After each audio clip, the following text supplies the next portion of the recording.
40, 30, 20, 10. Parang countdown. Meron ka pang nalalaman na rule. 40% essential needs, 30% emergency, 20% investment, 10% wants. I want to share with you that all of these things will actually be dependent on what is your actual cash flow. Ano ba yung pera na natatanggap mo? Karamihan, nagsisimula, yung essential needs, 1:1. Paano mo mapupunuan itong iba? Pag ikaw ay nagsimula na magkaroon ng pera, usually, ang nangyayari, dahan-dahan itong bumababa. Yung essential needs from 100, nagiging 80, and so on and so forth. So itong ganitong sitwasyon, nangyayari na lang po ito pag meron ka ng tinatawag na savings.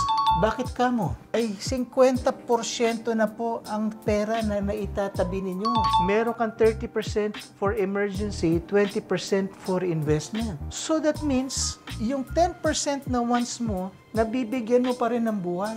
So this 40, 30, 20, 10 rule only applies for someone who's already made it. So if you haven't made it, ang suggestion ko po, 80% needs, 10% invest. Period. This is it. Only when you're already doing so much will you have actually this state. And the time that this gets to decrease, actually emergency and investment are the same. Ang emergency lang, yung tinatawag nating liquid investments. The other 20 can be in the form of real estate, which may not necessarily be as liquid to be able to share with you. Itong wants na to, hindi mo naman necessarily kailangan na 10%. I've shared with you the wants can be expressed from having 3-in-1 coffee to have a gourmet coffee, or by buying something that you really wanted to have. Yung telepono mo, mas mura naman actually yung ibang brand, pero mas gusto mo yung mas mataas na brand. But this part is the one that you should always focus on, investment.